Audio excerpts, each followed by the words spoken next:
Well, wait, Sparks, what question are we answering right now? I don't know. I think we're just talking about testing. The question we're answering is, can we talk about testing? And the answer is probably. Can we talk about testing for 16 minutes plus or minus 5? Probably. Okay, let's go. No. There better not be intro music playing.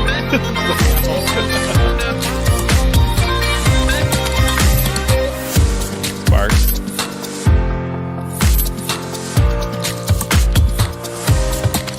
Hello, everybody. I'm Sparks. I'm Hazeman. And we are the Space Pencils. And we're going to talk about testing. And I think there's a couple different questions that we could answer about it. But I think one of the things that people probably are curious about, I'm curious about, is like, what really is it? Like, what is it that engineers are doing that makes things seem to take so slow and then things still break? Like, is this a good practice? Is it a bad practice? Why does it exist? Has it gone too far? All of these types of things. So, Hazeman, did you do testing when you were a young engineer and the way that we do today? I think we need to back up just a smidge, Okay. a skosh, Yeah. if you will, and answer the question: what the hell is testing, Okay. and why would someone want to do it? And so I'll be good idea monster here, and I'll say why we should do testing, and maybe you can be bad idea monster and can I? say 'Cause why we shouldn't. I want to be bad idea monster because I don't agree with bad Okay. idea monster here, but I want to try it. No, and I don't agree with good idea monster here. So like we'll play both sides here. All right. Okay. So the reason, what is testing? Why should you do it? The reason you should do testing is you want computers to tell you whether or not what you are writing is successful. Why do you want computers to do it? Because they're faster at testing. They're faster at telling you whether or not your software works than you could be. And so, if you have a full suite of automated testing, which is to say, every piece of functionality that could be done by a user can instead be done by a computer, and the computer can tell you whether or not those things are working, you get to move a lot faster because you can break things and you'll be alerted instantly that they're broken, as opposed to you as a person having to click a bunch of buttons to say, did this work or didn't it? So you can make a lot of changes. Those changes can break everything, and you'll know immediately without spending a lot of time. That's automated testing. Automated testing is letting the computers click the buttons for you, log into an account, create a new user, make a new image post widget, whatever it is that your system does, and whether or not the thing that you changed breaks any of that core functionality. So being able to do that and understand that very quickly, super valuable. Super valuable. Okay. I'm going to take counterpoint. Maybe Hazeman, if you're writing computers for computers, which is code that is written, right? Like you actually write libraries or things that interact just with software. You said some words there that I don't know what I'm those, saying. If those were words. If you are making something that is meant to be interpreted by computers only, maybe. But most of the things that I see people making are things like websites or user interfaces for people to buy or sell services. So to me, what automated testing can bring is a false sense of security. You get a bunch of green lights. It means your customer's happy. When really, if you were just to make the thing do the thing, and then the testing were to come from you and say, wait, did I accomplish my goal? Like the little bit of testing is that you actually ran your code and it does what you think it does in the context that you think it should do.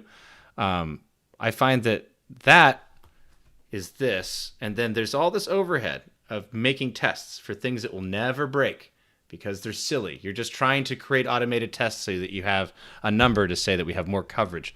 And then things fall through the cracks. Whoa. Okay, we have to talk about coverage a little bit. Right? Because there's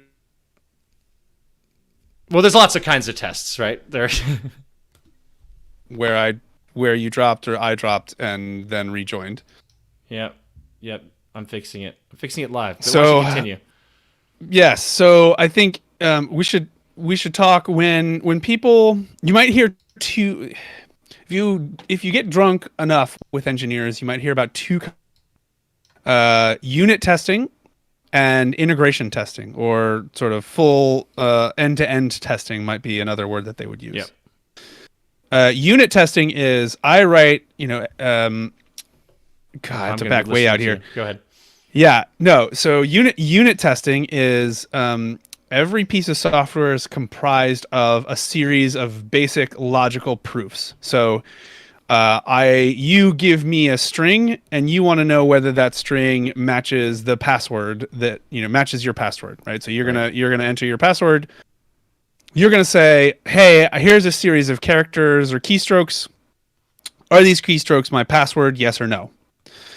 And so typically software is broken down into a set of functions. A function is a sort of discrete chunk of work, and the discrete chunk of work here that we're talking about is the series of letters and numbers that you handed to me your password or not? And if it is your password, you now have access to everything. And if it's not your password, you have access to nothing. Right. Now, unit testing is the art of testing that one particular chunk of discrete work, or that particular function, as we would say in software. And so you would write a unit test that says, here is 500, here is a password that is 70,000 characters long. Here is a password that has no characters at all. Here's a password that is your password. And you're basically just trying to sort of set up a series of situations that might cause bad things to happen. And so that's unit testing, which is just testing very discrete, specific pieces of the entire picture. Sparks, tell me to stop ranting at any time. Integration testing, by the way. Stop ranting. Okay, I'm sorry. Stop ranting. No. Do you want to explain integration testing? No, because here's what I think we need to get at is what is it that is valuable about doing that, and what is not valuable about doing it? Because I think this is actually something that IC engineers screw up all the time, and I'll just give you an example without having to explain it. Right? I see people do things like function that adds 5 to a number, and they're like, ooh, let me run a test. Okay, let me put 5 in there and see if it equals 10. And it's like, you can look at the code. The code just says add 5 to it. What are you doing wasting your time doing that unit test? Right? Now, there's different units that could be useful to kind of do that testing, but I see that often testing is done for testing's sake. You know what I mean? Where it's like, oh, I need to write some tests for this. And it's like, why? Is that something an engineer is going to mess up? Right. You know what I mean? That's my problem. I'm not completely agree with myself, but I'm just trying to be bad idea monster. No. I'm gonna be back the fuck up monster for a second. Okay. And say one of the enemies of progress, and I'm abandoning bad or good idea monster here, but one of the enemies of progress is this notion of test coverage, which is of all the functions that make up the software that I write, what percentage of them, how many of those functions have a unit test that tests their functionality? Right. To me, this is the height of people serving process, not process serving people. Right. Which is to say, I have to have 100% unit test coverage. So even if I have a function that just adds 5 to a number, I still have to write a test.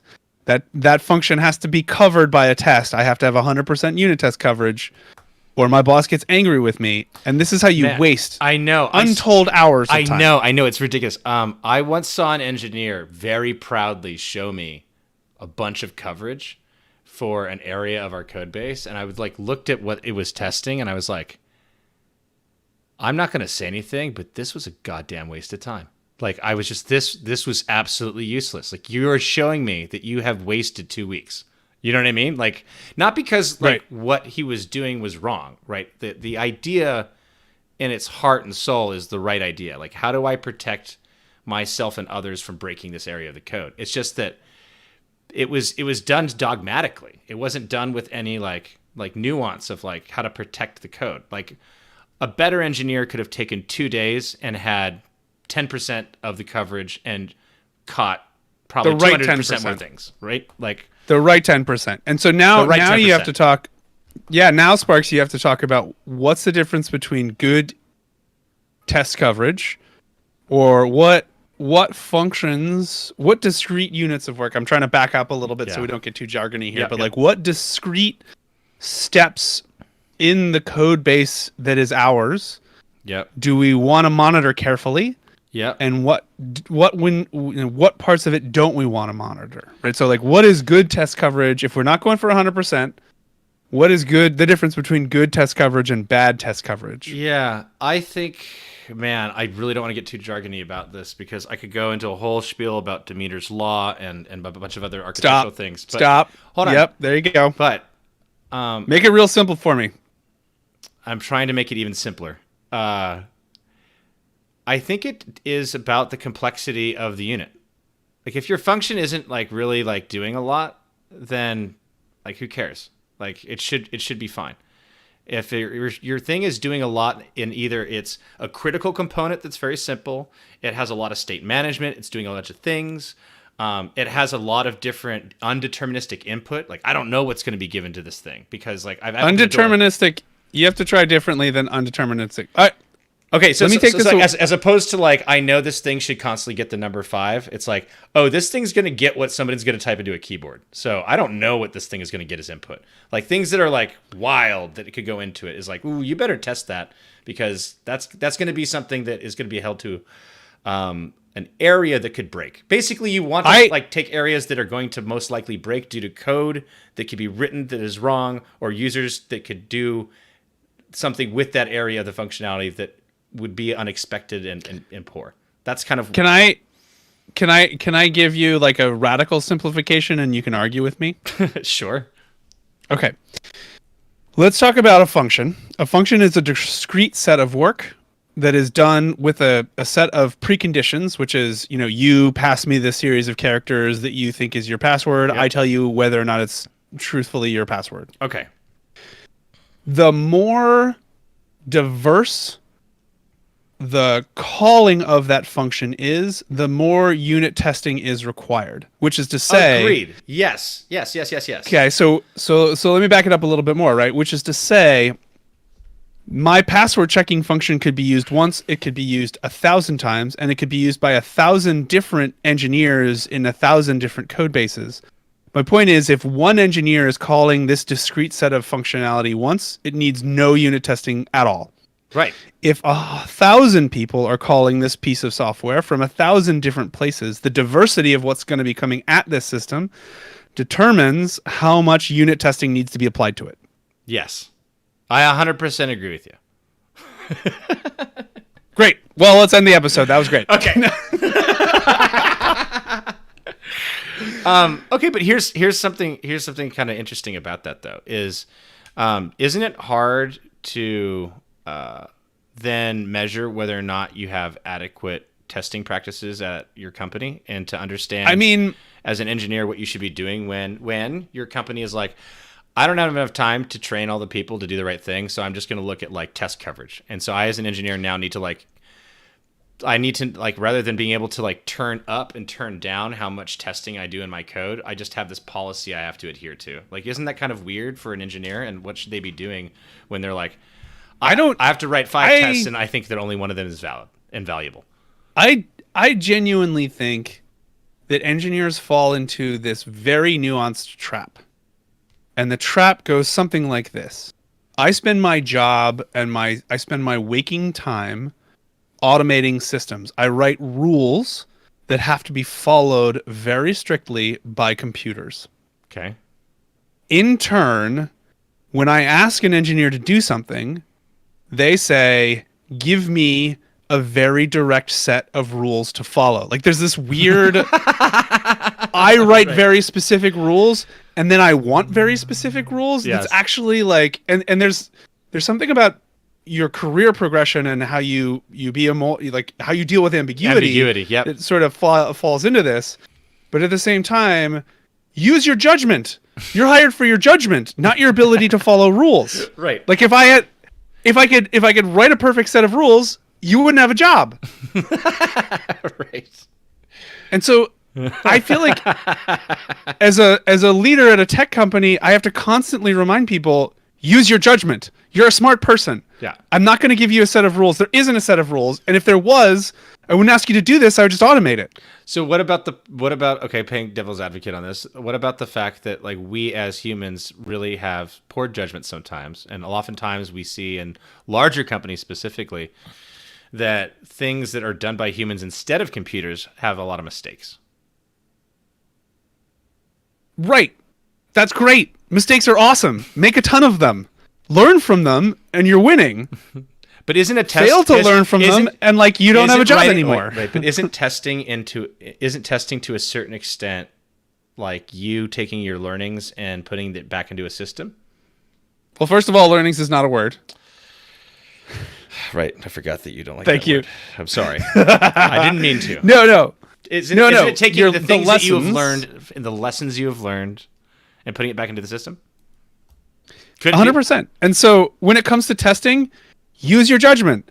It's really easy to figure out how across your entire code base, how many other functions are calling into the function that you're working on. And if you see a lot of them, write some unit tests. Actually, okay. Like, so hold on. I 100% agree with you that this is like actually what you should be doing. I'm thinking through my mind with all the different linters and software tooling that we have. I don't think I've ever heard of a static code analysis thing that looks at that. Have you? Definitely. It's definitely there. I mean, whenever you do any IDE, and by the way, IDE means, the thing that you use to write software, the tool that you use to write software. Yeah, IDE is like Microsoft Word is for writing text. IDE right. is like what kind of thing that you're using for writing code, integrated development environment. Yes, so it's where you write your software. Anyone will let you right click on basically click on any function and say, show me all the references to this function. No. I know you can do that. What I'm saying is, like, let's say when I commit my code or I'm testing something out, I go build, and as it's building, it's like, by the way, these functions listed at the top, these are the functions that have the most things calling into it, and like down. I've never seen reporting like that from any tool. So I know you can do it, but like I don't actually if we're gonna get real about this, the only way you can truly test it is by running the software and doing analysis on how often a particular function is called, because it would happen at the runtime. function, yeah. What your discrete chunk of work could be called by one other thing, and if that thing is called by everybody, then you're in the same problem. Then you need unit tests. Analysis where you'd have to look at it and look at the call. Yeah, okay. So that's actually really interesting though, Hazen, because when you think about it, what you're saying makes sense, and I agree with you. And it's one of the reasons why I feel that in the past I didn't have to write as many tests as I know are the people that I work with now write, but was still able to test things effectively, because when pieces of the code had a lot of different pieces coming into it, those are things I'd be like, oh, I got to make sure this part is working, right? Like that's why I agree with you, is because like in a different world, that is what eventually had to happen for you to write quality software. But the fact that this isn't a very easy to understand data point for engineers, engineering managers, and product or business leaders is kind of interesting. Like, I know that code coverage is a number that people who know nothing about code are like, code coverage, 100%, sounds great, sounds good, sounds like we're doing the right thing, go team. We like 100%. We like 100%. Anytime we see 100%, see, that we're in favor. 99%, that's pretty close to 100%, go team, right? But like it would be nice if it was more nuanced, where there was some other kind of metric, a business metric that people agreed upon that got more into what you're talking about, I think. Because it would mean you could test less and test more specifically the right things to test. I will risk jumping to the wrap-up phase, which maybe we need to do. Now that you've solved a whole thing for an entire industry of like, this is what needs to happen. Yeah, let's wrap up. I think that's a great thing. All right. I will wrap it up thusly. Okay. Step 1, use your judgment. For God's sake, you're a human. You're a smart human. If someone asks you to do something that you think is ridiculous, tell them that it's ridiculous and don't do it. 2, wait. Tell them that it's ridiculous and explain to them why, so they understand. There you go. If you can get them to understand why it's ridiculous, then you're doing your job well. Yeah, don't just say no. No one likes no. Right. No one, and you don't build trust with people by just saying no for no reason at all. Yeah. Right. You have to answer why. Yeah. Why should we not do this? Yeah. I think if you are outside, and at the risk of being a bit bombastic, if you are not an engineer, and someone comes to you and shows you a report that says, I have 100% test coverage, you should fire that person's manager. And on that, we're the Space Pencils. Thanks, everyone. Bye. Bye.